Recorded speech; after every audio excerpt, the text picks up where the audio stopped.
Hi, everyone. Welcome. My name is Wendy Groomes, and this is an EA Zoom meeting titled Building Bridges with Natural Medicine. So there's a lot of polarity out there, right? Us versus them. There's so much hate and polarity occurring in the world, it's easy to get fixated there rather than see where we can join and build bridges. Today's talk is about the mustard seeds of light that appear if we are open to seeing them and joining there, where we might find ourselves unsuspectedly working together towards a similar goal or a value. This may look to be the opposite of what it is, like we're supporting the other side. In actuality, by working together on common values, we find where we can make a difference in support of humanity and nature. Why does this matter? So I'm going to tell you a little background story here. I went to massage school in 1994. I was 27, I think. I loved studying anatomy and physiology along with educated touch. The combination of the two was really, really, really helpful and grounding and very healing. This was a major turning point in my life. It led me to connect with and begin to understand the body that had experienced so much pain from an early age with no solutions. Traditional medicine took x rays, fed me painkillers, and told me it was all in my head. None of that relieved my extreme discomfort. Once I found natural modalities and medicines, the healing began and my whole world opened up. And that also about I was about 24 when that started. And while I'm also grateful for allopathic medicine, alternatives are not necessarily complementary to it. Rather, allopathic is complementary to alternatives. In the US, Americans spend more than $30 billion a year on alternative and complementary medicine. That's a number from 2016. And the health and wellness business sector generated $4.5 trillion in the same field. Alternatives clearly matter, which begs the question, why haven't we integrated alternatives with allopathic? Why are we still split? So, what is allopathic medicine? The word allopathic comes from the Greek allos, meaning opposite, and pathos, meaning to suffer.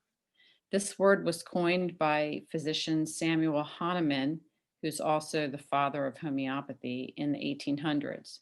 It roughly refers to treating a symptom with its opposite, which is often done in mainstream medicine, whereas in homeopathy, it's the law of similars. And I'll get into that more. So, this talk may seem like I'm against tradition or what will provide the most security to our global health, but it is just the opposite. If we had integrated alternatives into mainstream healthcare long ago, much of the current suffering could have been avoided. Uh, so just bear with me and please, you know, be open to hearing all of this if that triggers you. I honor all the healthcare workers and the long hours and dedication to saving lives. And don't we all deserve more mindful medicines to steward our health and to our healthcare workers? That's not an archaic. The World Health Organization stats on deaths due to antibiotic resistant bacteria by the year 2050 is scary. I'll show you the map next. We are obsessed with hand sanitizers and now with the using of massive amounts of plastic with masks and gloves that are just being thrown out over and over and over, along with sanitizers to prevent the spread of COVID. I'm not dissing protective measures, but we need a serious upgrade away from petroleum chemical based medicine if we care at all about our global well-being.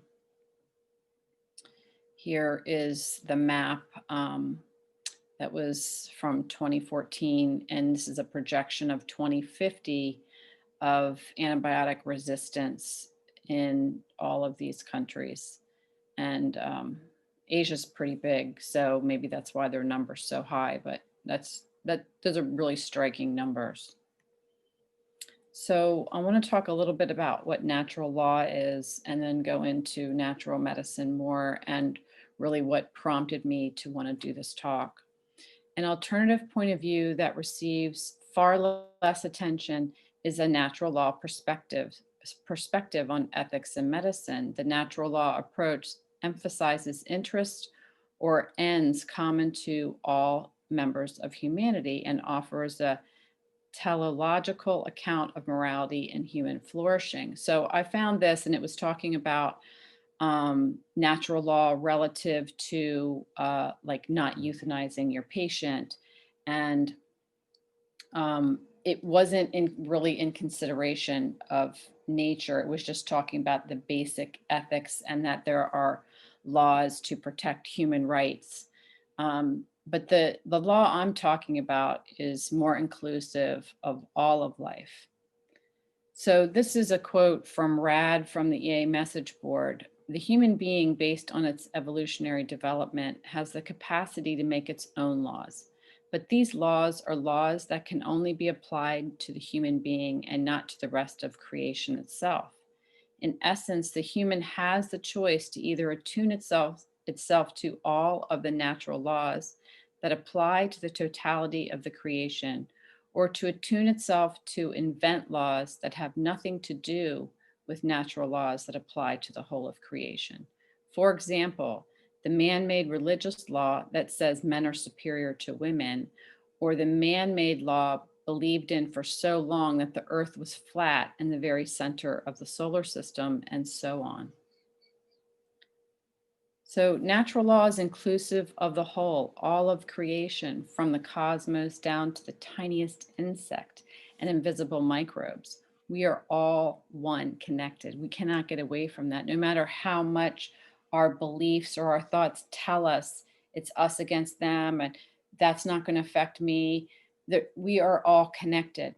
And the whole concept of natural medicine is that in that whole connection, we everything we need is here to treat us, and we don't have to denature it necessarily to get the result we need.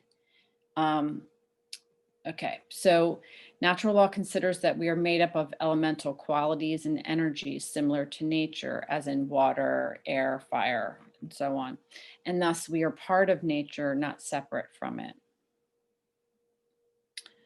I already covered this somewhat. Complementary or alternative medicine is based in treating without denatured substances such as homeopathy and herbals, as well as energy modalities like acupuncture and energy healing, where you can have like energy surgery versus a real surgery. There are many, many miraculous stories out there of people recovering from cancer and all kinds of different things. And I'm not saying don't go see your doctor. This is my disclaimer right here. I'm not saying to do anything against what you feel is right for you. I'm saying there are many other options out there. So currently, the availability to consumers to purchase homeopathic medicine on the store shelf or to place an order from a homeopathic pharmacy is under threat. While global and local decisions on how to stop the spread of COVID are pouring forth, natural medicines and modalities are put on the back burner as resources and remedies to build immunity and health. Even mentioning these resources can trigger a verbal attack from others and actually can get you thrown off of social media. It seems the world has gone mad. One side wants mask wearing and vaccines, and the other wants complete and total freedom with seemingly no concern for others. One thing that's for sure is patriarchy has ruled medicine for centuries, and this is not the time to throw all our eggs in one basket. I find myself in an interesting position, being in the middle of the road politically regarding COVID, one who wants natural medicine options and one who also wears a mask and understands there are two sides to every point of view and story. This is where bridges can be built. It seems like we'll be at odds forever, though I see mustard seeds of light through where we can join. I would rather be in the solution and holding the vibration of love than fueling the immense fear and hate that is flying around.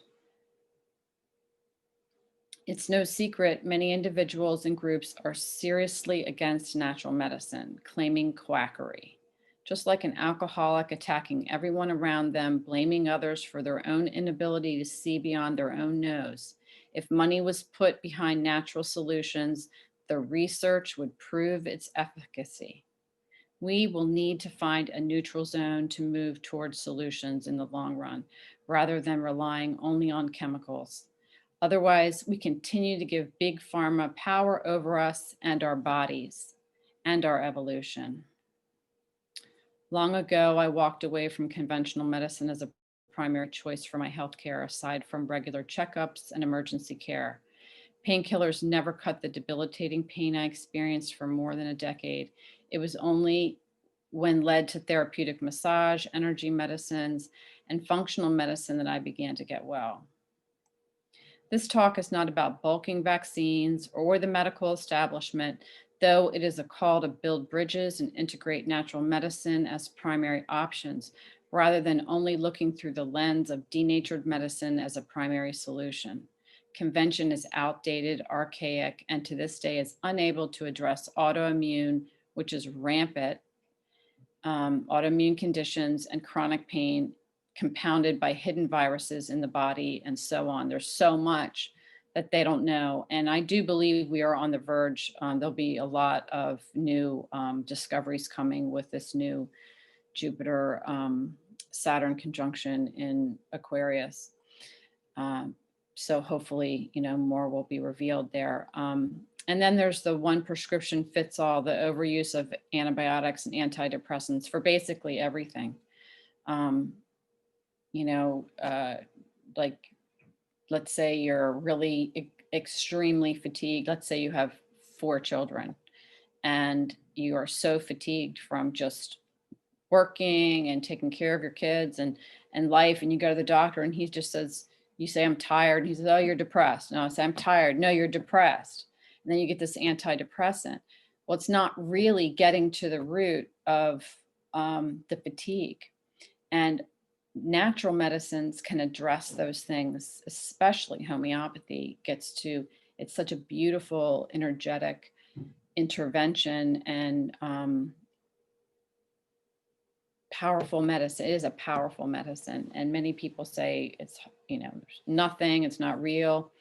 I would love to see some big company put a lot of money into homeopathy research. They would be dumbfounded at what they find, because they would find a lot of healing. So I'm not saying that these conventional options aren't important, but they are not our only choices. Healing is a journey, and our bodies know. We just have to listen, and at best have a doctor who is willing to listen, and that's rare. Many years ago, I was privileged to be introduced to the Bach flower essences and arnica and calendula. Those were the first things I learned about from Racy Clapp, actually, this osteopath. She was an osteopathic physician's assistant, and she was a massage therapist, and she made incredible essential oils. And we used to go to her house. I went to a party at her house once, and she had all these essential oils that she had made, and then we had like these rose petal sandwiches, and it was like amazing. It was really beautiful.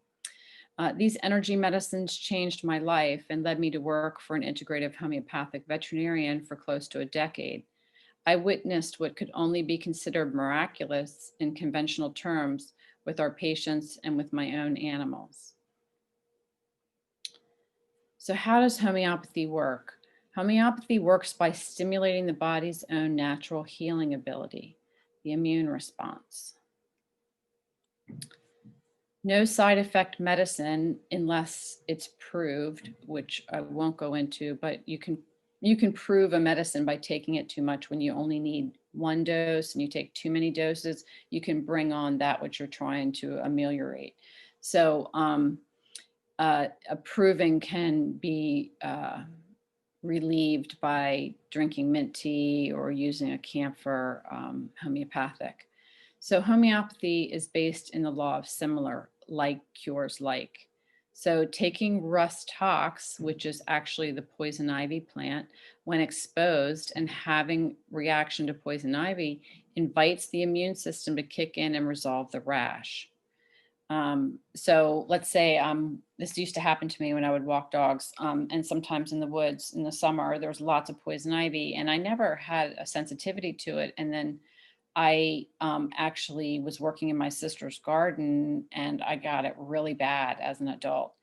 Um, and thankfully, I would had jewelweed spray, and I used Rust tox. And so anyway, let's just say I'm walking a dog, it's summer, and I brush past, excuse me, some poison ivy, and I can feel my body starting to have an effect, or I even see it. Go home, I could go home and take the Rust tox. I would take a 30C, and it would usually just, that would be it. It wouldn't even come on any further than that. That's me. Everybody's different on how much they would need, and what potency and all of that. But that's basically how the concept works. So it's also the law of minimal dose. Homeopathic medicines are so diluted that sometimes there's no molecular substance left. So just as in how flower essences are made, um, the poison, let's say belladonna. Okay, we'll talk about belladonna because that's one of the concerns that the FDA is having belladonna available on the shelf. It's reduced to such a low minute potency that any poison is not there anymore. But it's reduced in a substance, usually a milky substance or water, that the water and the milk that's been exposed to the substance still carries and contains the vibration of the poison. So it's basic. That's very basic, but that's how it works. So there's no, so here's something I found on the NIH website, and this is their bottom line. There's not much research on the safety of homeopathy. They know little of its effectiveness on any health condition. And some homeopathic products contain substantial active substances that could have negative side effects and negative interactions with drugs. So could have, but they don't really know because they haven't studied it extensively. So the reason that I really felt motivated to do this is I've been involved with an organization called Americans for Homeopathy Choice since 2018. And I haven't really been that active in the last year. I've just had way too much to deal with. But I was originally on the board. And so because I worked for Dr. Meunier for so long and I saw the effectiveness of homeopathy, I have had a deep respect and love for it. And I've used it for many years, and I'm learning more and more. And it's being threatened. The availability of homeopathy on our shelves is being potentially threatened. And I can tell you, if you've never used homeopathy or you don't care whatsoever about it, if you take any supplements or you take any herbs or you see any kind of alternative practitioner, massage therapist, acupuncturist, naturopath, chiropractor, I don't know hardly any people that have never seen one of those in that category. If they really start to squelch our availability to get homeopathy, I can tell you the next thing that's coming will be your herbs and your supplements and being able to go to a compounding pharmacy and on and on and on. So I feel super passionate about this because, you know, the thing with COVID that's happened is, you know, there's so much polarity. You know, the progressive left says, wear your mask and get a vaccine. The right says, no, you're not going to take my health freedom away. I'm not going to wear a mask. This is not real. And then there's all the QAnon stuff. So there's all of this extremes. And I find myself in the middle because I really don't think that, vaccinating everyone is the only way. And I also don't find myself in that QAnon category because I just don't believe that only one side is a pedophile. And it's just, there's all of this confusion. There's got to be a middle of the road somewhere. And I guess the reason that I'm like doing this is because when I found this organization, I reached out to them and they were so enthusiastic. The president is Paola Brown, and she is just amazing. And um, I found myself connecting to all of these women who were pretty religious. They were homeschooling their kids, and some of them have raised their kids on homeopathy and have never had to use a doctor. And they're doing like Weston A. Price. They're really up on nutrition, like all the things that I actually really care about. And I know a lot of my friends that are left leaning care about these things too.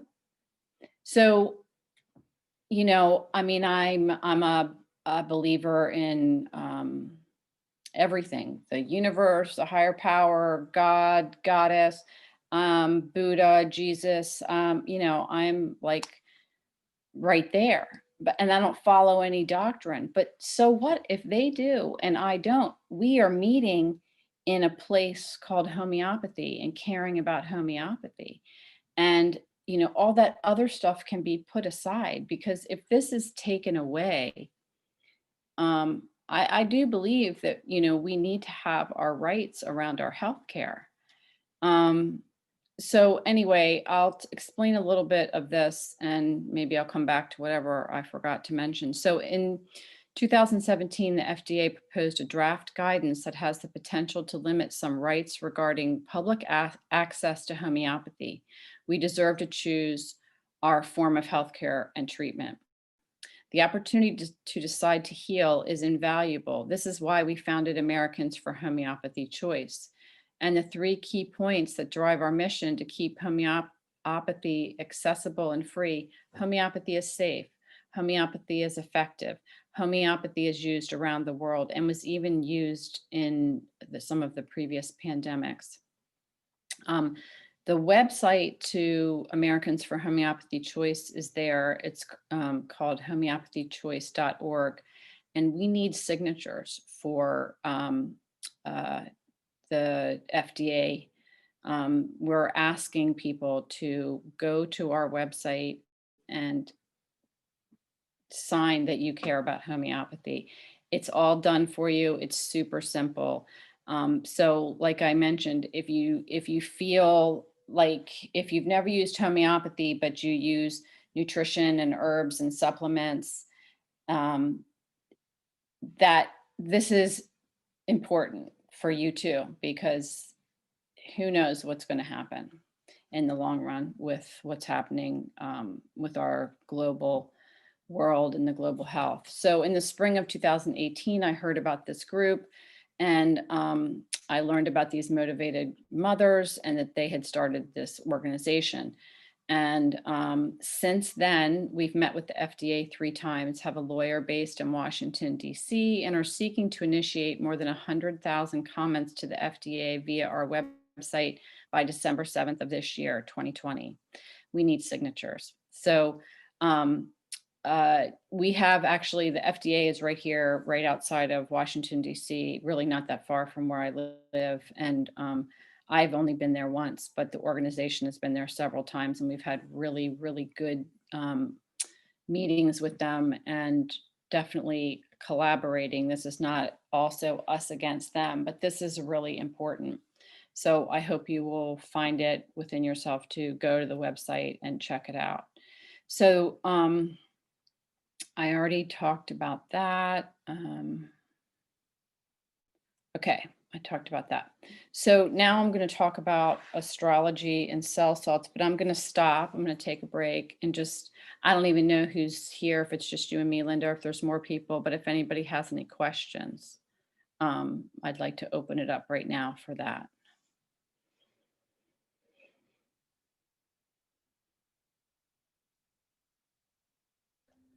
Wendy, yes, we do have people here. Any questions from our audience?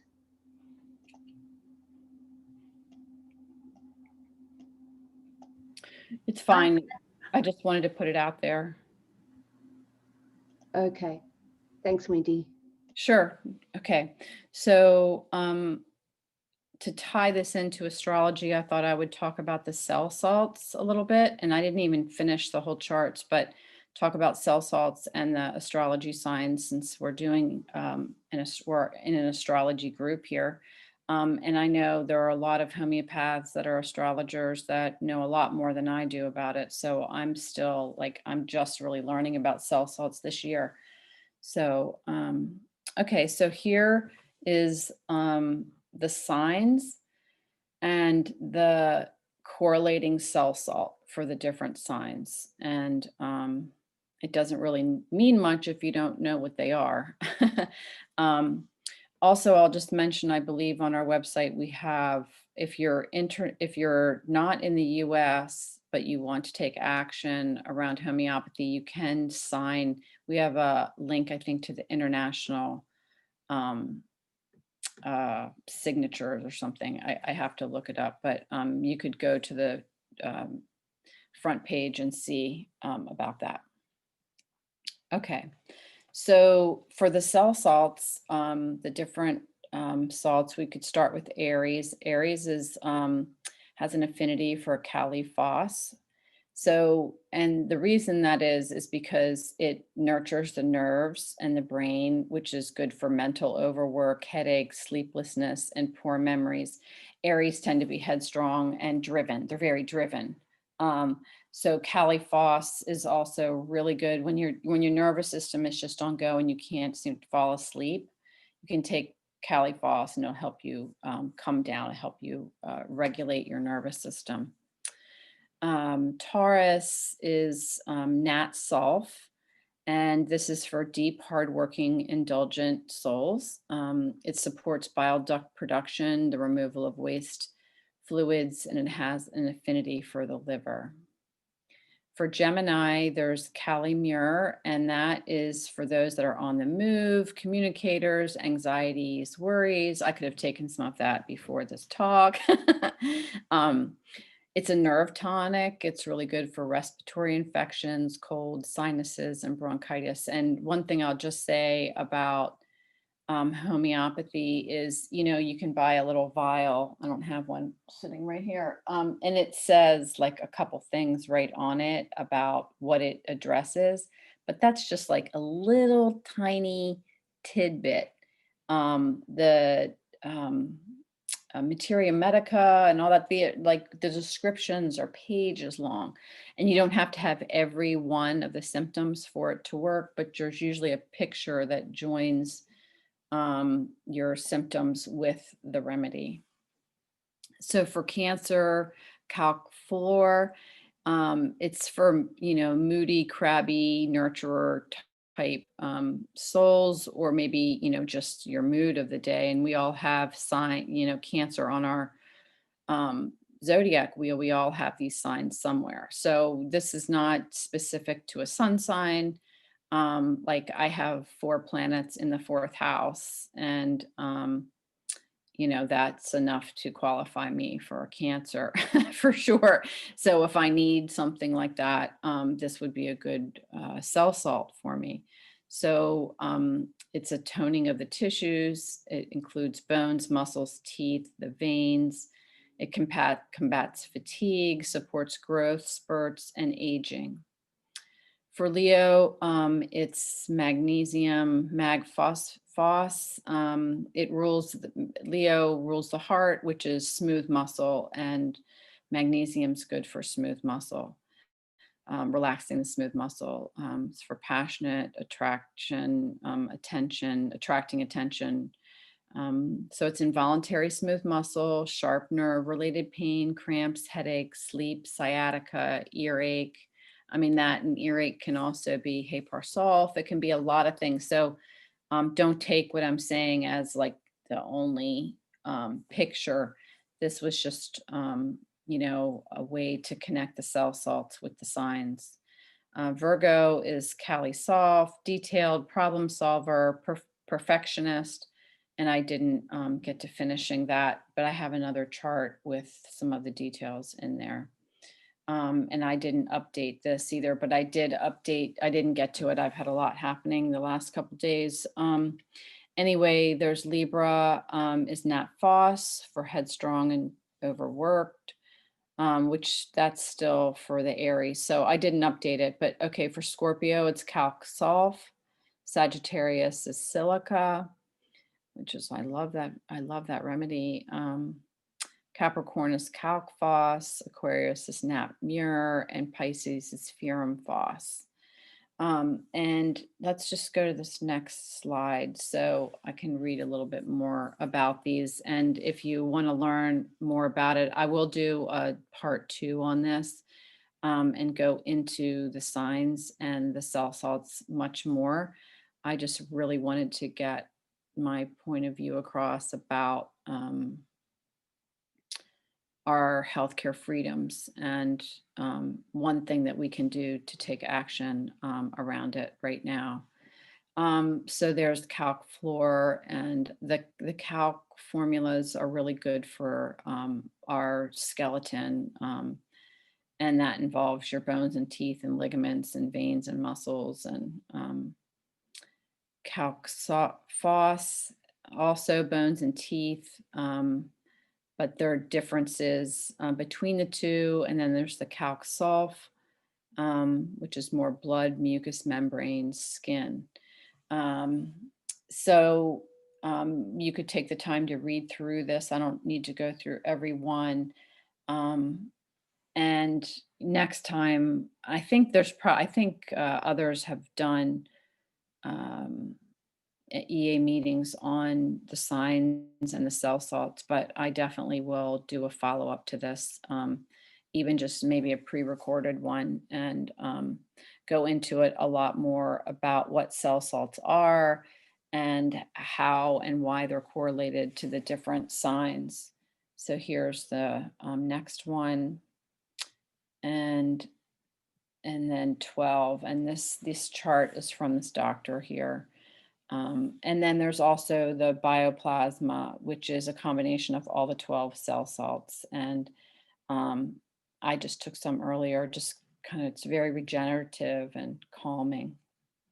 So that is all my slides for the presentation. So that's kind of short, but maybe we can open up for a discussion, depending on who's here, if anybody has any questions. I have a comment. Hi, Sue. Hi. Oh, here, let me turn my video on. So I have a Cancer ascendant. So Yeah. being ruled by the moon, I decided, and when I learned about these cell salts, I could see in each one of them that there was something that my body needed for each one of them. So what I started doing, like maybe a year or so ago, was taking the cell salt of the sign that the moon is in. Yeah, nice. For like, 2 or 3 days, depending, and I take them at night before I go to bed. And it does seem like there's been a shift of, that has definitely helped. Yeah, right. I found it too, very strengthening. I mean, the interesting thing for me being 55 and on post-menopause, it's like going through a whole different time in life, right? So I started my cycle, I was pretty young, and that's very life-changing. It's completely life-changing, right? You go from being this flat-chested girl, and then your whole body is like developing, you have your period, and it's like totally different.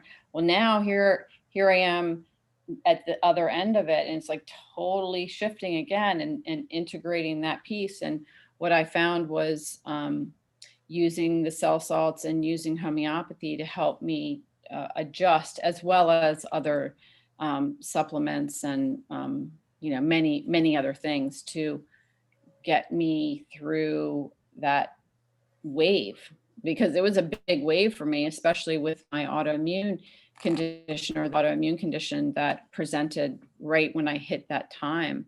So that's, it's so important to have these options. But I love hearing that. So how long have you been doing that, Sue? I think about like maybe going on a year. Going Uh-huh. on a year. I know I've reordered some of them.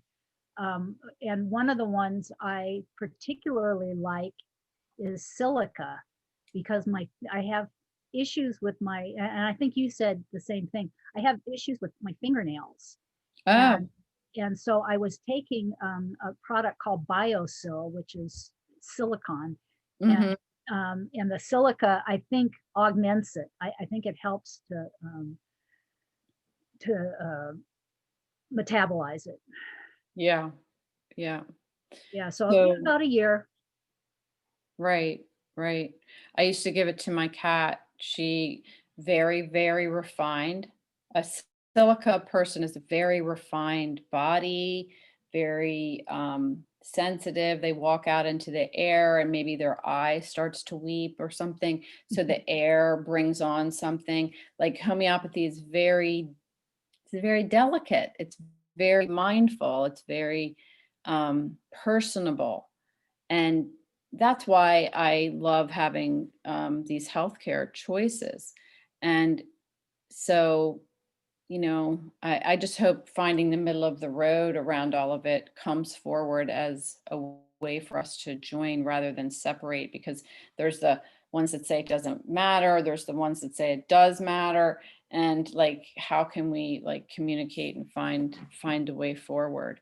I guess my Libra stuff is really coming out here in this talk. That works. Yeah, that's nice. Well, But I agree that we do need to have options, because it's becoming, to me, it's becoming increasingly obvious that the traditional medical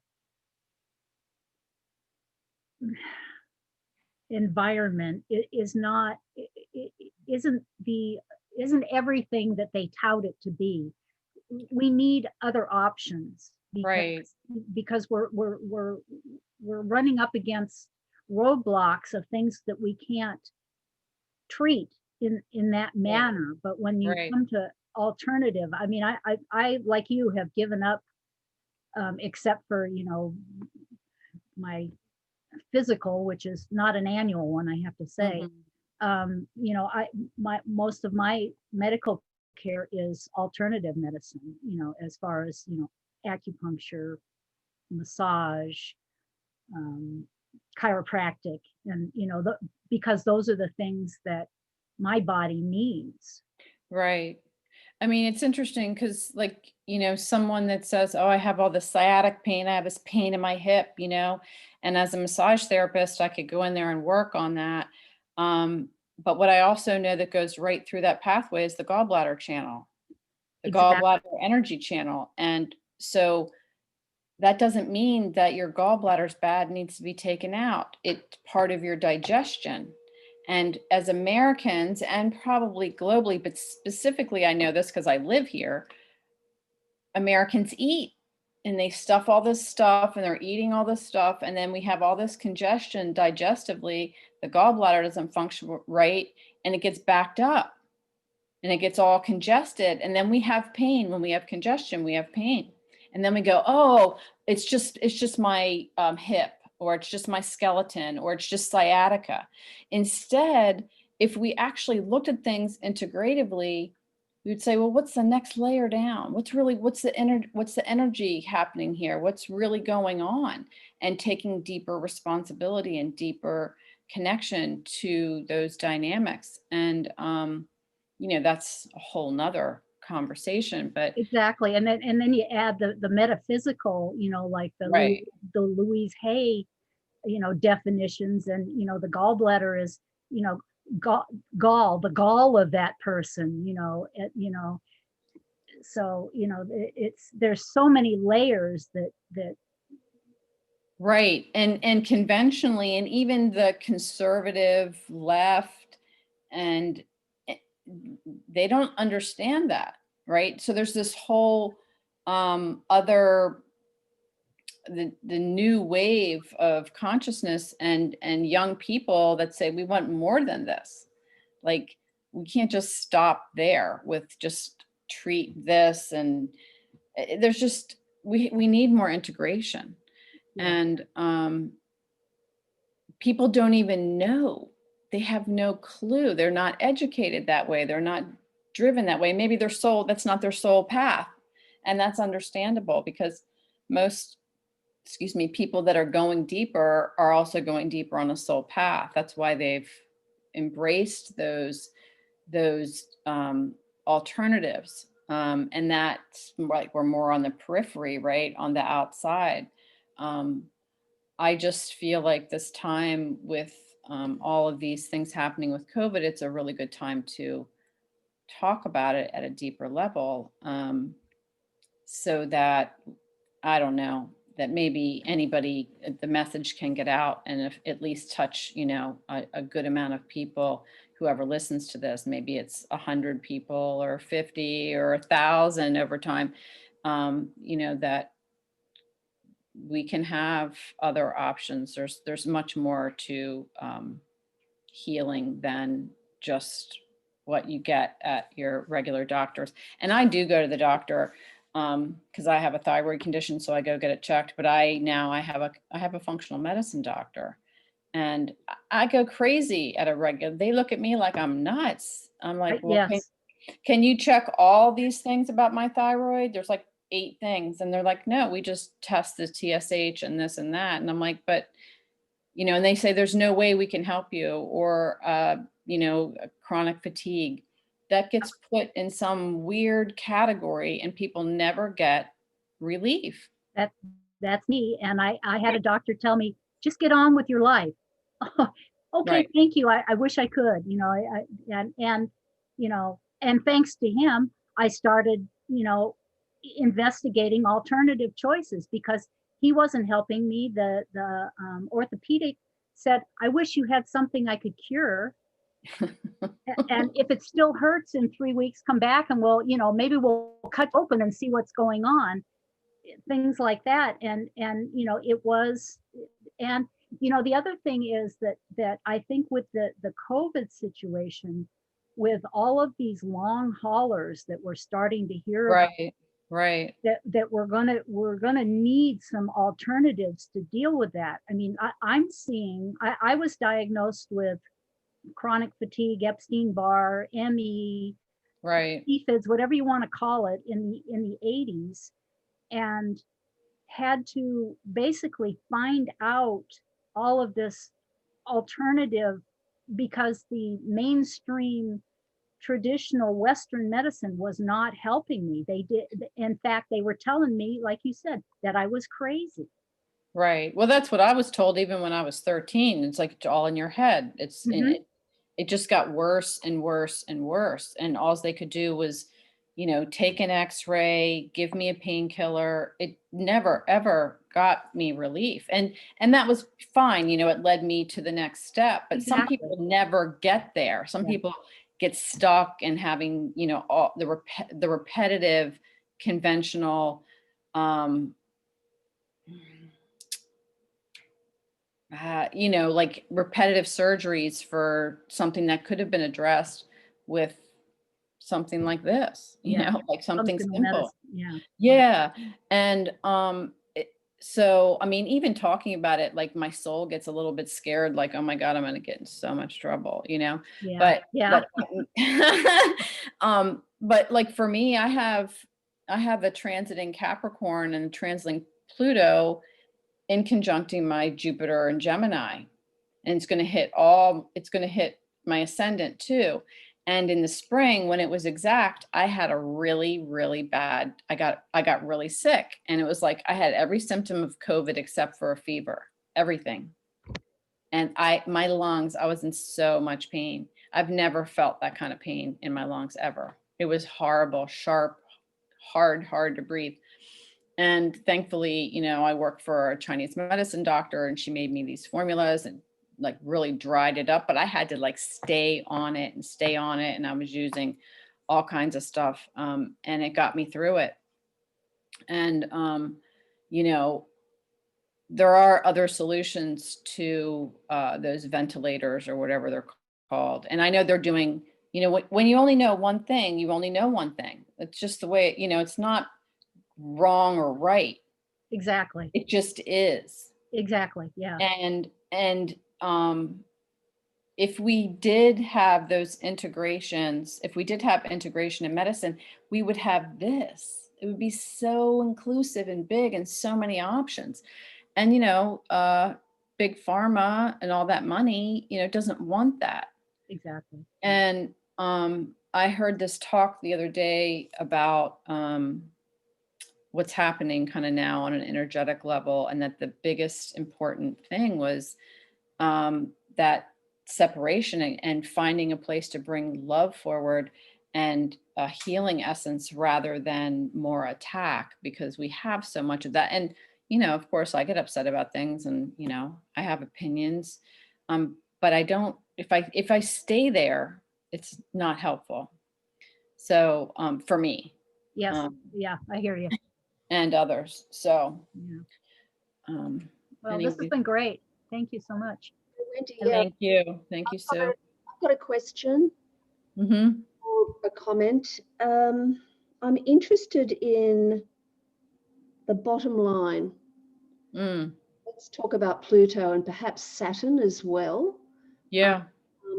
I'm learning. I've just been learning recently. That over many lifetimes of the same patterns, the same thoughts, the way we think about ourselves, it gets crystallized. It becomes really fixed in place, Yeah. really bringing on certain diseases. So we really are responsible for what happens to us. And I'm looking at positive affirmations played, listening to them at night Mm-hmm. to sleep, to sink into my subconscious. What do you think of that area? I'm extremely interested in it because I can't seem to find the right doctors, either alternative or straight. I need to find something radically different. So, and you mentioned Saturn and Jupiter in Aquarius, and I want something really different. What do you? Yeah. Thank you, Linda. Well, one thing about the Jupiter Saturn, I do think that we're going to see like a lot of light energy technology coming forward in medicine. They're going to have some things that people on the metaphysical plane and consciousness and healing, energy healing, that they already know that they're going to have some way of creating that through some kind of light wave, something like that's going to come forward, I believe. Um, Definitely. It's not far around the corner. I mean, we have too much information. There's too much consciousness on the planet.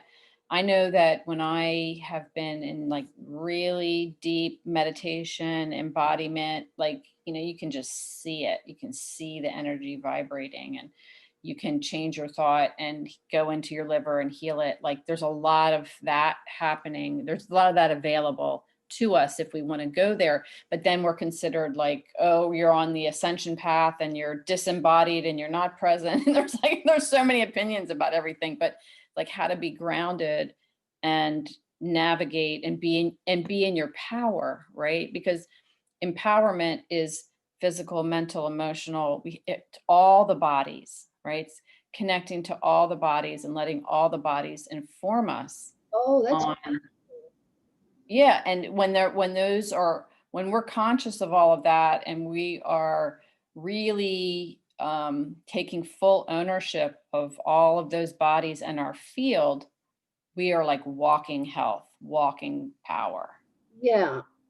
Yeah, and the piece about the affirmations, Linda, I mean, I heard this recording today about Gemini and Sag, about words and how words create our beliefs. Oh, yeah. Mm-hmm. And so all the words that we've heard in our lives, all of the messages that we've internalized, then create our beliefs.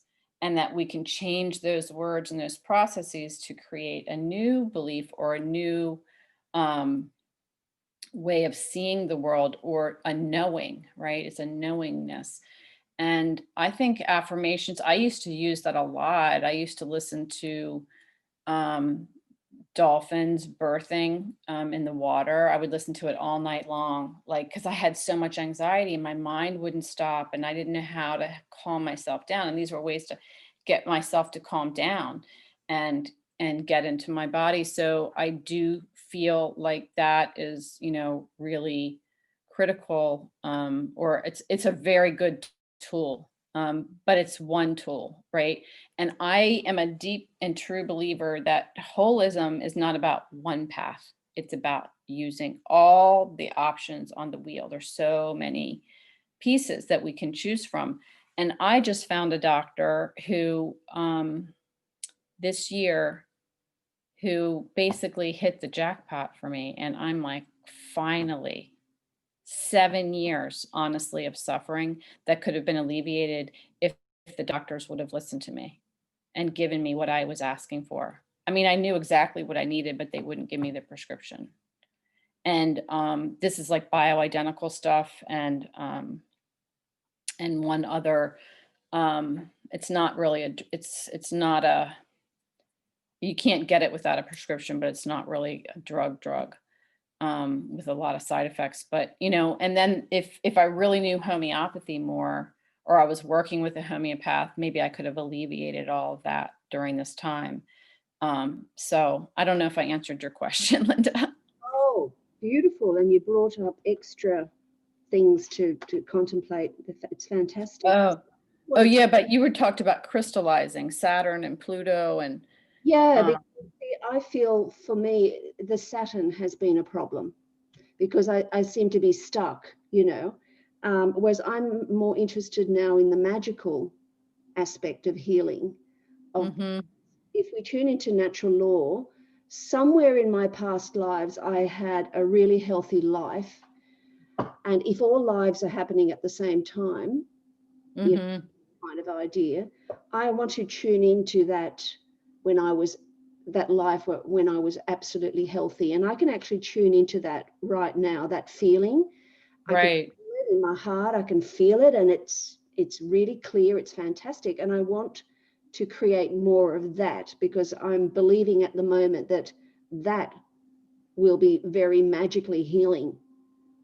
Right. I mean, the Course in Miracles and different, the metaphysical concepts are, I used to like apologize to a part of my body that was having an issue. And I would like get stuck on it, like stuck on the pain or stuck on whatever. And then I would just go to it and say, I love you. And I would kiss it and say, I'm so sorry. I haven't been paying attention to you. And it would just disappear. The pain would just gone. Right. I love that. And, I think it's not that or this, it's that and this, right? It's that and, oh my God, the bioidentical hormones are helping so much. And, learning how to take care of my liver better. And because the liver really is the key, especially for women and reproductive health, the liver has it's a big, important organ. And maybe we could do that next, like Jupiter and the liver. I love it. You said it's fantastic, but I have gone around the merry-go-round of so many doctors, so many, and even the functional medicine doctors as well. I mean, I'm exhausted with I think available. it sounds like a healer, Linda, would be a good piece to add in, because like even working with a really, really grounded, well-respected shaman, because you're talking about past lives and crystallization, and those are a lot of deeper layers, right, on an energy level. So if I hadn't worked with a lot of healers, I definitely wouldn't have come as far as I did when in my early part through so much of the pain, because I mean, that's just a phenomenal pathway to liberation. Yeah. Sorry for interrupting, but I just didn't want to forget my question because I thought it was really important. That do you feel that going to a doctor who is on a lower evolutionary level than you are is just not going to be helpful, that one needs to go to someone who's on the same level or higher? And I'm personally, I think somebody that's awakened and seeing a doctor that doesn't meet them, it's not that helpful. I mean, it depends on what the situation is. I mean, obviously, if you have some serious condition and need surgery and all that, those doctors, I mean, I would want one that was the most conscious. Right. But sometimes things just happen as they do, and it's perfect just like that too. But the more conscious, like for me, I went to see, when I got sick a couple years ago, I've had this lung thing for a while now. And I could barely breathe into that blower thing when they're testing your lung capacity. My doctor was like, she sent me to a pulmonologist, whatever. So my first meeting with him, I got into a total argument. I was so pissed because he read my intake form and he was like, herbs, they don't do anything, blah, blah, blah, blah, blah. And I was like, excuse me? And he's like, there's, no relevance to this, and take this inhaler. I never even filled the prescription. Like, I was basically like, screw you, I'm not coming back, because he didn't even meet me. He didn't honor me. He didn't listen. He was the God and I was, stupid. So he got fired and I healed myself around it. You know what I mean? Like, Yeah. that doesn't work for me. I am not a follower. I'm not, what do we call it? And I'm not conventional. Yeah, exactly. This doesn't work. And people that are conventional listening to me right now are going, she's freaking nuts. What a dingbat, it's just whatever. So I think, yes, it's important to have somebody that Yeah, can meet you. exactly. Totally. Also, they put each other down, I mean, that they're putting down all the things I'm trying have been put down at one time or another. Aw. Get so confused. Right. Especially when you're dealing with something complex, right? And serious. Something complex and serious. So it's just like you want to go see a psychotherapist, right? For me to trust that person, like intuitively trust them, they have had to walk the path of some deep healing, or they're not going to be able to hold the space for my deep shit when it comes up. Right. They can't because they can't hold it. So, or they're just going to intellectualize it. Like I saw this lady early on who specialized in adult children of alcoholics. She had a PhD. She knew all this stuff. And she's like, you need anti-anxiety medication and da-da. I was like, no, I don't want any more drugs. Like, no way. And, I tried it, made me feel like I was like crazy spinning. Like, I felt like I was skiing down a ski slope going 500 miles an hour or something. I was like, no, I can't do this stuff. And she kept saying to me, you're angry, Wendy. I'm like, no shit, but she's like, underneath that is all that grief. And that's what you need to get to. And she kept talking to me like that. Well, that was not going to get my grief to come up. I walked into the next therapist office and she had this whole family dynamic, all these little stuffed animals all set up. And she was, and as I talked about my family, she moved them around and, and I said, my jaw hurts really bad because I had TMJ really bad from clenching and all the anger and all the feelings. And she totally validated me. I walked in, I said, I think my mother's dying. She said, I believe you.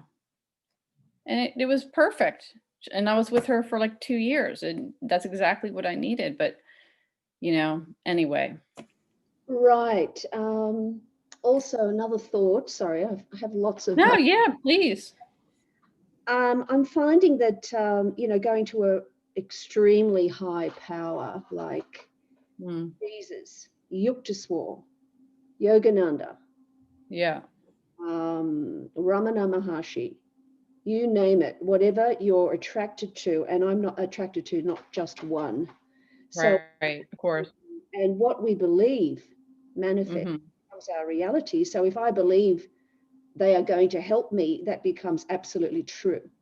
So what I'm doing, tuning in to a much higher level, because the Capricorn has been so strong in me, I feel like I've been going around in a circle.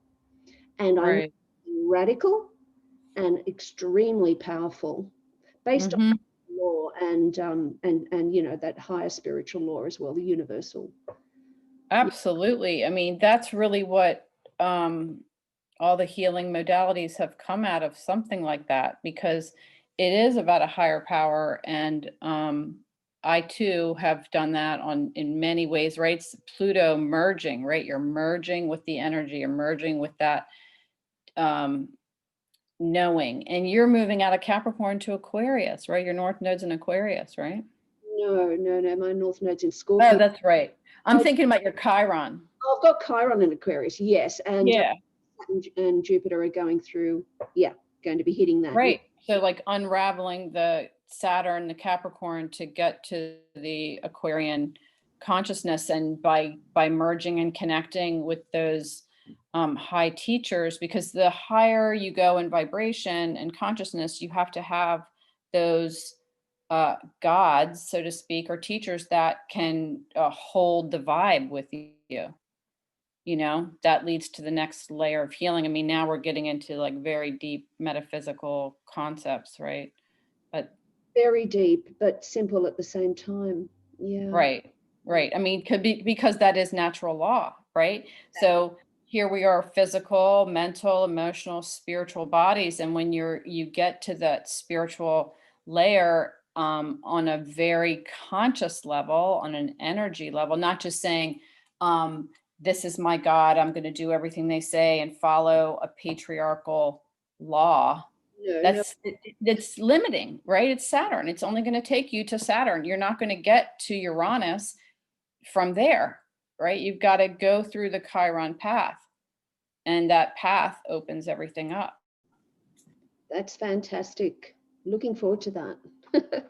Well, doing it right now, actually. Yeah. Yeah, I see that happening for you, Linda. I see you there.